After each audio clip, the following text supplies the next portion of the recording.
Bismillahirrahmanirrahim. Assalamualaikum warahmatullahi wabarakatuh. Hai sahabat mengaji semuanya, apa kabarnya hari ini? Alhamdulillah, mudah-mudahan semuanya hari ini kita diberikan kesehatan, diberikan kekuatan untuk melaksanakan ibadah saum hari ini. Hari ini bertemu lagi dengan A. Agus yang sangat tidak terkenal di manapun juga, hanya di sini saja. Baik, untuk hari ini kita akan belajar tentang mukjizat seorang nabi mulia bersama ibundanya yang hidup di padang pasir. Kira-kira siapa hayo yang masih ingat waktu di sekolah atau di pengajian-pengajian ada seorang anak soleh yang mempunyai mukjizat tentang air Zam-Zam dan ibundanya yang ditinggalkan di lembah yang sangat kering di gurun pasir. Siapa hayo? Begitupun dengan ibundanya Siti Hajar dan putranya Ismail alaihissalam.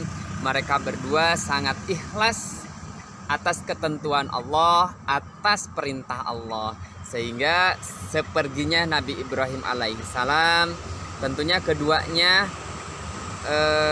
harus menjalani kehidupan yang cukup berat, tinggal di sebuah gurun yang sangat kering, tidak ada siapapun.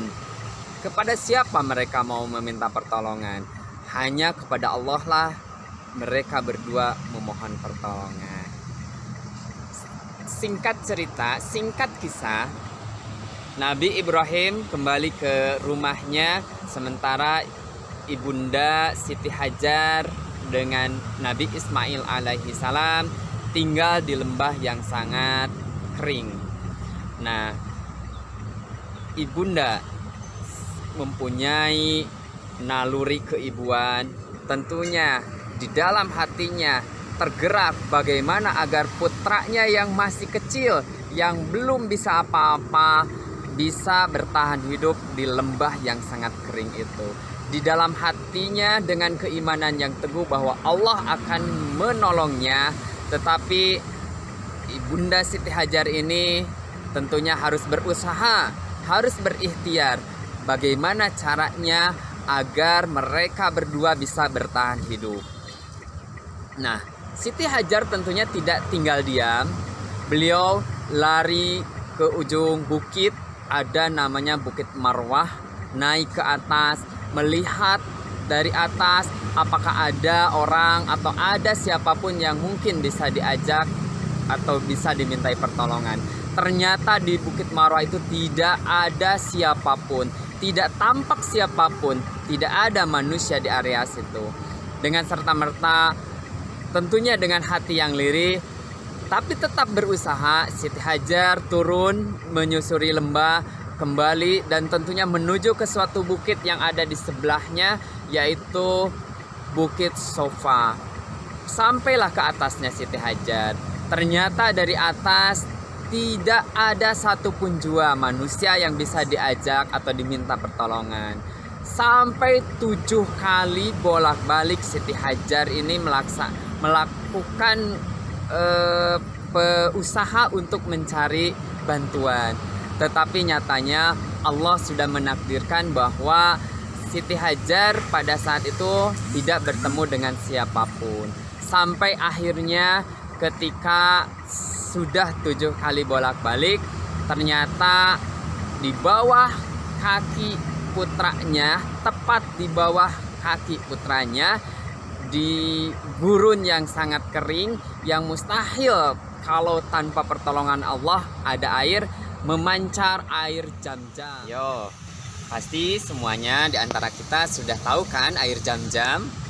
Ya, air Zam-Zam adalah air yang berasal dari sumur Zam-Zam. Biasanya ayah bunda kita atau kakek kita yang berangkat ibadah haji ke tanah suci Mekah, ketika pulang ke tanah air biasanya selalu membawa air Zam-Zam. Dan ternyata air Zam-Zam itu semenjak Nabi Ismail tersebut sampai hari ini ternyata tidak pernah kering, tidak pernah kosong airnya. Tentunya itu atas takdir dan kuasa Allah Subhanahu wa Ta'ala. Baik, sahabat mengaji sekalian, Nah, dari kisah Siti Hajar dan Nabi Ismail alaihi salam ini tentunya menjadi salah satu syariat Islam yang ada sampai hari ini. Salah satunya adalah ibadah haji, di mana ibadah haji ini ada salah satu rukunnya, yaitu berlari-lari kecil antara Bukit Sofa dan Marwah. Nah, itu menandakan perjalanan dari Ibunda Siti Hajar ketika mencari bantuan pada saat itu. Selain itu, adanya air Zam-Zam, adanya sumur Zam-Zam yang sampai hari ini tidak pernah kosong, tidak pernah kering.